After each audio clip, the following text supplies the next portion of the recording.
Anda kembali bersama kami dalam Hot Ekonomi. Pemirsa, kami masih melanjutkan dialog bersama Pak Ivan dan juga Pak Jemi. Pak Jemi, maaf, saya ke Pak Ivan deh. Dari tadi Pak Jemi terus yang jawab pertanyaan saya panjang lebar.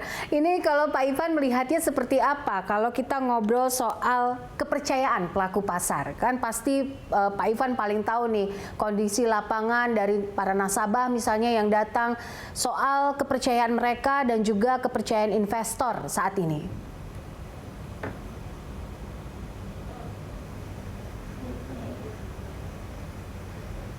Ya, Pak Ivan.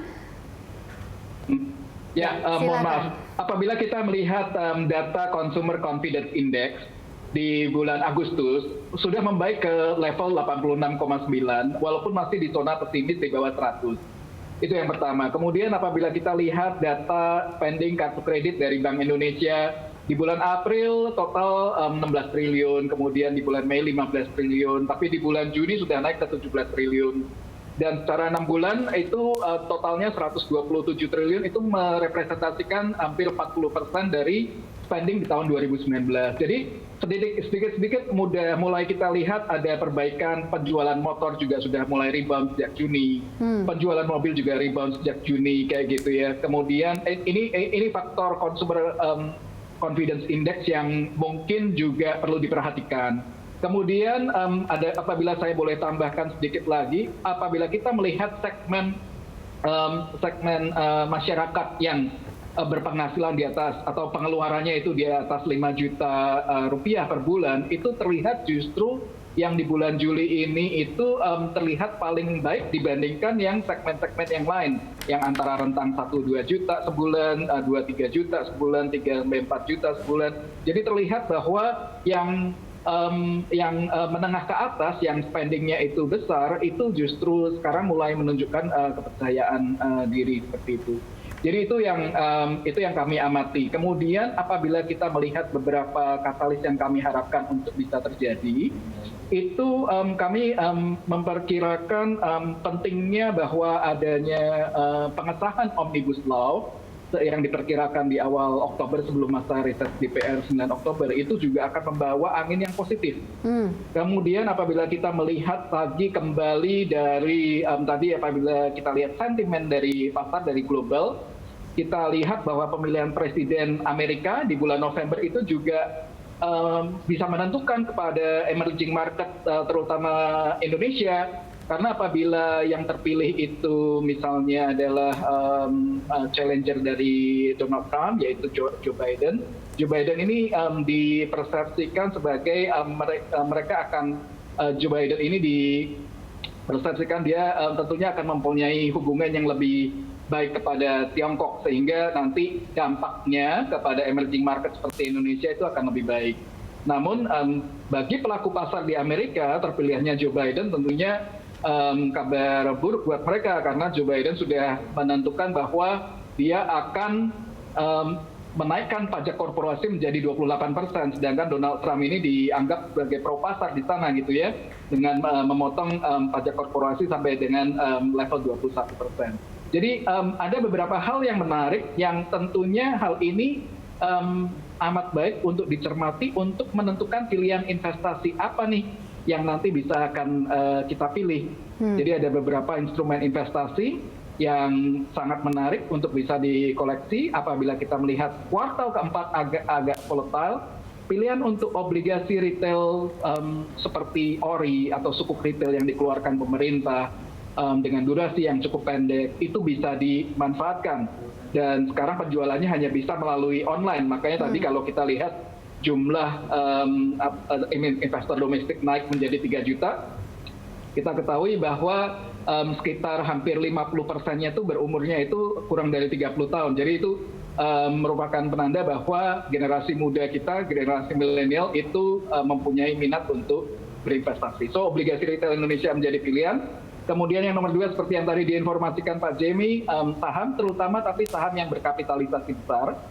So jadi apabila Bapak Ibu juga memilih reksadana saham yang berkapitalisasi yang underlyingnya itu big cap stock, itu bisa di koleksi juga. Dan yang terakhir, mengingat bahwa di negara-negara di luar seperti misalnya Cina yang sudah mulai membaik, kemudian berdasarkan forecast OECD, Cina ini akan menjadi satu-satunya negara G20 yang masih bisa tumbuh positif 1,8%. Pembelian reksadana offshore syariah yang US dollar yang berfokus di geografi seperti Cina bisa juga menjadi pilihan.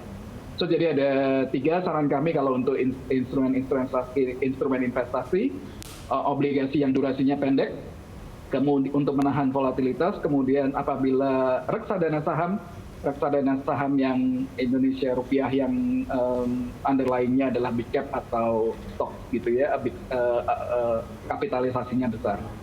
Oke, baik. Pak Jamie, saya ingin tanggapan Anda terhadap apa yang tadi sempat direkomendasikan oleh Pak Ivan. Ada beberapa pilihan investasi saat ini, obligasi retail ori itu bisa jadi investasi, kemudian juga saham-saham dan kapitalisasi yang besar begitu seperti reksadana. Seberapa resilient bahwa saham-saham ini bisa dipilih oleh anak-anak muda? Karena kan sekarang ini juga banyak anak-anak milenial yang kepengen investasi tapi tidak tahu caranya. Begitu ya, tidak tahu caranya karena kurang terdigitalisasi lah begitu. Nah, ini seperti apa? Ya, sebenarnya data tadi yang disebutkan oleh Pak Ivan sebenarnya lumayan tally atau mirip dengan yang kita punya ya. Jadi Sukor Investment Management kita adalah salah satu, mungkin saya pikir MI yang memiliki basis investor retail paling besar ya, terutama jumlah nasabah kita ada sekitar 200.000 yang cukup aktif, dan bisa dibilang 70% adalah di bawah 30 tahunan ya. Jadi, dan ini kalau kita lihat pertumbuhannya investor muda ini baru mulai pada akhir tahun lalu. Jadi kalau kita lihat pertumbuhannya itu lebih banyak disumbang dari beberapa aplikasi online penjualan reksadana, yang salah satunya juga bank-bank mulai ikut ya. Di Commonwealth ada Smart Wealth yang cukup menarik juga. Kita lihat bahwa pertumbuhannya itu adalah setiap bulan kita mendapatkan hampir lebih dari 10.000 nasabah baru ya untuk investor di reksadana di Sukor Invest Asset Management.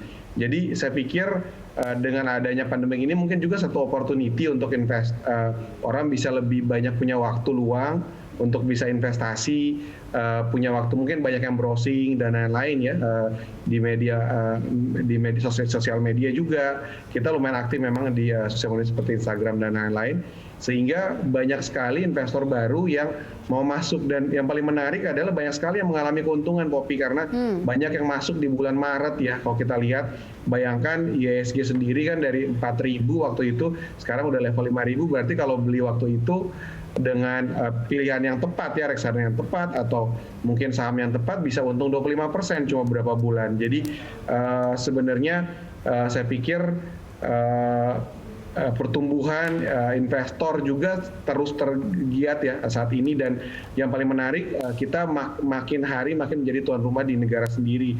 Contohnya Bursa Efek Indonesia sekarang transaksi 70-an% itu adalah investor lokal dibandingkan dengan tahun 2008 kemarin 70% adalah investor asing. Jadi mudah-mudahan kalau bicara saham Indonesia atau perusahaan Indonesia yang besar, pemiliknya adalah warga negara Indonesia, bukan warga negara asing, sehingga keuntungan yang didapatkan dari perusahaan-perusahaan besar Indonesia itu bisa dinikmati oleh warga negara Indonesia sendiri sih. Oke, baik. Nanti kita akan lanjutkan perbincangan kita yang semakin menarik ini. Pemirsa, tetaplah di sini.